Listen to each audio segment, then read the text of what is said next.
সম্পর্ক দাদাগিরি কিংবা স্বামী স্ত্রীর নয় বা রাখি বন্ধনের নয়, যে সম্পর্ক আওয়ামী লীগ ভারতের সাথে তৈরি করেছিল। আমরা চাই মূল্যায়নের সম্পর্ক, মর্যাদার সম্পর্ক, ন্যায্যতার সম্পর্ক। ভারত আমাদের প্রতিবেশী রাষ্ট্র, তাদের সাথে আমাদের সম্পর্ক রাখতে হবে। দেখেন, যে কথা আমাদের মাননীয় স্বরাষ্ট্রমন্ত্রী জাতীয় সংসদে দাঁড়িয়ে বলেছিলেন যে স্বামী স্ত্রীর সম্পর্ক বিচ্ছেদ হয়, কিন্তু প্রতিবেশীর সাথে বিচ্ছেদ হয় না। সুতরাং ভারতকে আমি বলবো যে আপনারা সম্মানের সহিত মর্যাদার ভিত্তিতে এদেশের জনগণের সাথে আপনারা সম্পর্ক তৈরি করুন।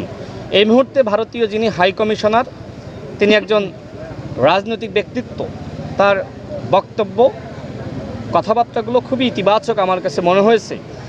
এই প্রথম ভারতের পক্ষ থেকে বলা হয়েছে যে আমরা বাংলাদেশের জনগণের সাথে সম্পর্ক চাই, এবং বিএনপির যে সবার আগে বাংলাদেশ স্লোগান, এটিকে তারা গ্রহণ করেছে।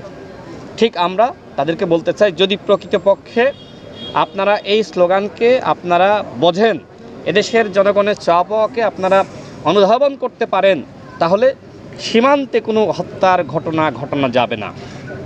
পুশিন পুরোপুরি বন্ধ করতে হবে, এবং রাজনৈতিক সাংস্কৃতিক আগ্রাসন সেটি বন্ধ করতে হবে।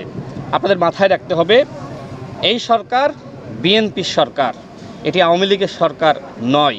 এই সরকারের প্রধান এমন একজন ব্যক্তিত্ব যার বাবা এবং মা এই দেশের জন্য সংগ্রাম করেছেন, আধিপত্যবাদ এবং আগ্রাসনের কাছে কখনোই মাথা নত করে নাই।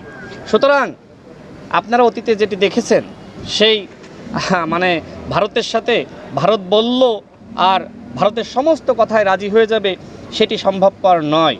ইনশাল্লাহ আস্থা বিশ্বাস রাখুন, এই সরকার যেভাবে এগিয়ে যাচ্ছে, দেশ এবং জনগণের কল্যাণে কাজ করে যাচ্ছে, এবং এই সরকারের যে ফরেন পলিসি, সবার সাথে বন্ধুত্ব, কারোর সাথে শত্রুতা নয়। সুতরাং এই ফরেন পলিসিতে যারা ঐক্যমতে আসবে, সবার আগে বাংলাদেশ স্লোগানকে যারা গ্রহণ করতে পারবে, তাদের সাথে আমাদের সম্পর্ক মজবুত হবে। আমরা ভারতের সাথে সম্মান এবং ন্যায্যতার ভিত্তিতে আমরা সম্পর্ক চাই।